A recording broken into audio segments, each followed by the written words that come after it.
This is going to be my first ever video for the Consortium of Misfit channel.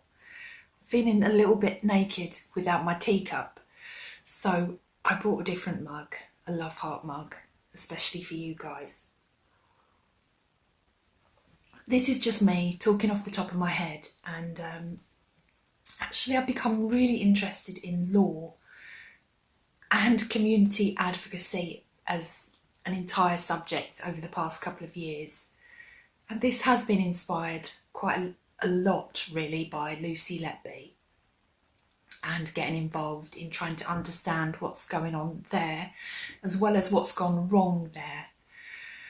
This video that I'm making today has been inspired in part by another YouTuber called Carl Vernon, and the title of that video was something about, you know, being the unpopular opinion. And I do find myself to be the unpopular opinion more often than not. But I think there's something in my nature that is always looking, when I'm told something, when something is presented to me, something in my nature makes me look for the opposite of what I'm being told. And I have no idea why I do that. And that's whether it's a good thing or a bad thing that I'm being told, that's whether I'm being told something I want to hear or something I don't want to hear. I just tend to do it. And I do tend to stick up for the underdog probably quite a lot more than the average person. Although in the United Kingdom, I think we all have a little bit of a tendency to do that. And the other story that's inspired this post is actually Prince Harry, and he lost his court case for his extra kind of security detail. And actually I felt quite sorry for Harry, and I feel that he should have won that extra security detail. Now, I know I say things that do go against the run-of-the-mill opinion. And that's not because I think I know best or anything along those lines, so always feel free to correct me. But I do just like to present different points of view. And how in Harry's case, I feel that if this had been a case that was pursued more through a human rights angle, that he may have actually won. And if you'll allow me to explain, I will. I did actually have this conversation already online. This is not to say that I think anybody upset or aggrieved by Harry shouldn't be upset or aggrieved by Harry. You know, you are entitled to feel how you feel. And actually, I'm not going to tell you whose side I'm sort of taking. I just really want to present what I see as being the facts. Purely because, you know, when we've discussed Lucy's case, we have always looked at it through as objective a lens as possible. You know, more than one of us has studied various aspects of this case, even before Professor Shuley got involved.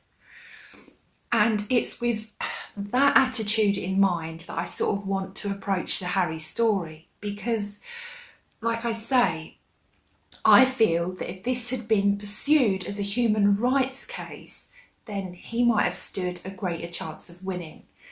And I think we automatically presume that anybody sort of rich, wealthy, famous, perhaps are not entitled to human rights, or it's not something you would typically expect to see violated in a person of great means. But I think when you really start to look, you actually notice that some people of greater means are actually abused far more than the average everyday person, and probably on an equal level to asylum seekers, you know, fleeing persecution from war-torn places. I gave an example today. It was a made-up example. There's a woman, she's in an absolutely terrible marriage. It was an arranged marriage, and she was basically sold into it, you know.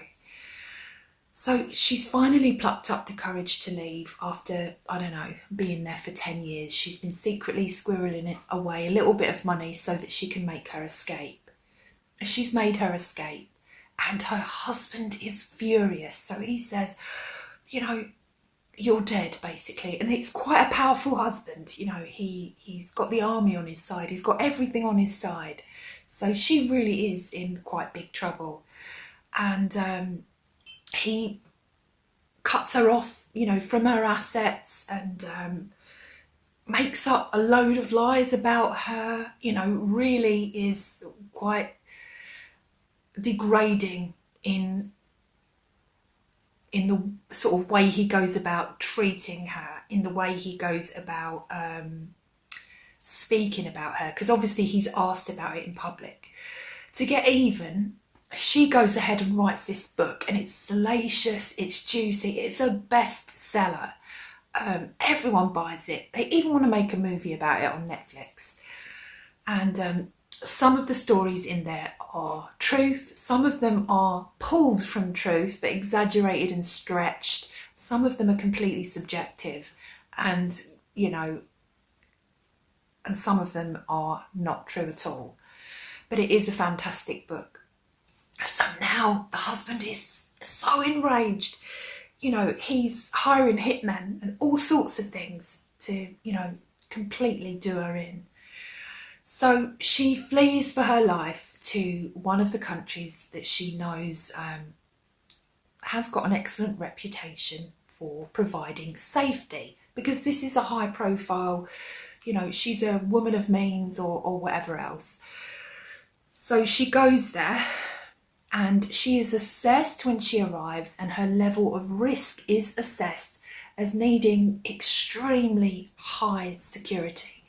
The same kind of security as Harry needs, or used to need. He's deemed not to need it anymore. Although that in itself is a complete conundrum to me, because, you know, his risk level hasn't decreased simply because he's left the royal family.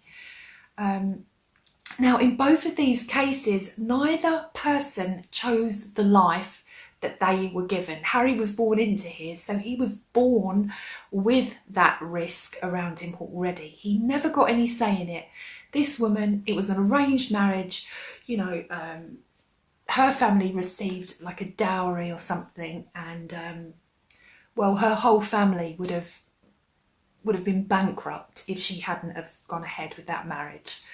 So neither of these people made decisions to be in such high risk situations, you know. Now, for the woman, she's fled because it was an abusive relationship, and we would congratulate her for that. We would encourage women to leave abusive situations.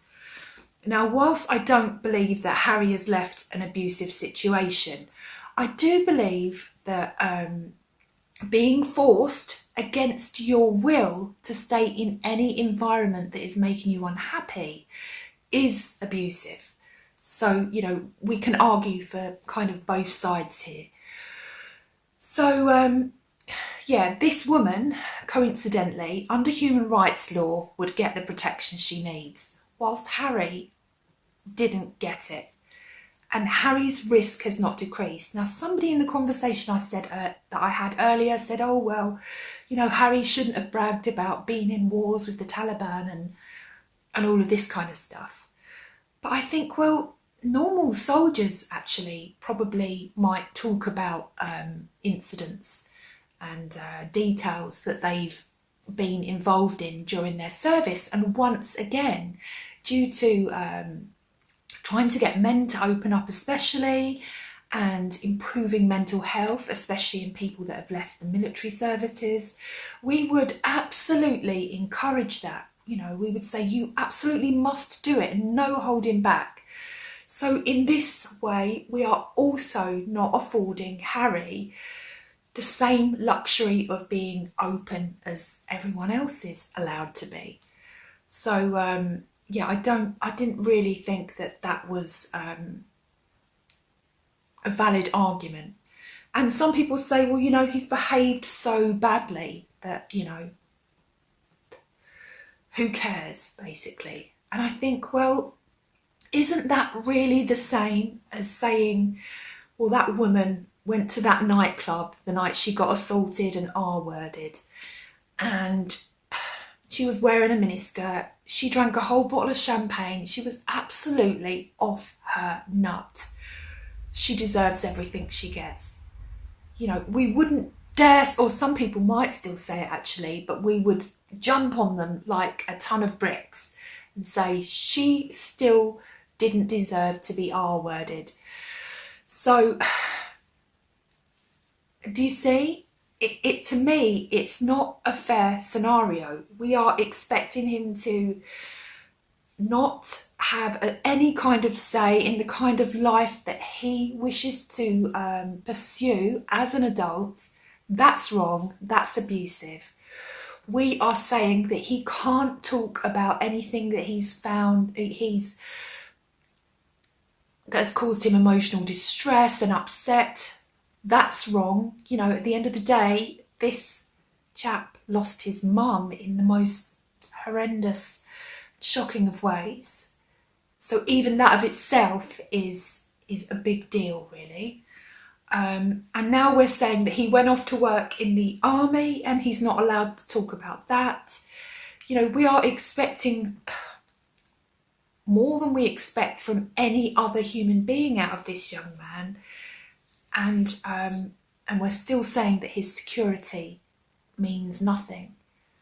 And like I say, if he had have just been, you know, even slightly less famous than he is, in another sort of wealthy family that wasn't as well known, and there was the same level of security risk, then he would have that security protection straight away.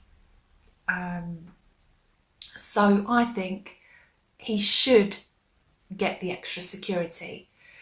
And the argument about taxpayers' money, well, actually, the Queen Elizabeth II, paid taxes voluntarily. I'm not sure that everybody is aware of that. And King Charles III also pays taxes voluntarily. So in terms of the cost, I think that security detail is well and truly been covered already. You know, it's already been paid for. So these are just sort of my thoughts, and you are more than welcome to disagree with me. And but I just want to bring up again, we have been discussing law and legal cases. What kind of justice system is it that we are standing up for? Is it one that only protects the people that we say deserves to be protected? Or do we say this is the rule of law and it should be extended to the lowest of the low to the highest of the high? Because I think the law should be applicable to everyone. And that should include getting in trouble too. You know, there should be no get out of jail free cards for people, you know, just because they're consultants with connections in Parliament, for example. Absolutely not. But yeah, I just wanted to talk about that today. I just wanted to be brave enough to speak openly and have the unpopular opinion. And I hope that it's all right for me to do that. Because I do try to do it on my channel every now and again and it goes a bit wrong. But like I say, I don't ever come saying that it, you know, my way is the 100% right way.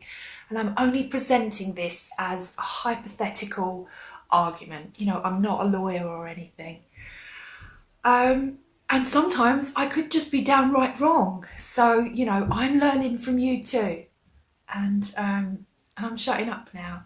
So I just want to wish you a really, really happy bank holiday. And if you've made it this far, then thank you so much. Consortium of Misfits, you are appreciated. I'll see you soon.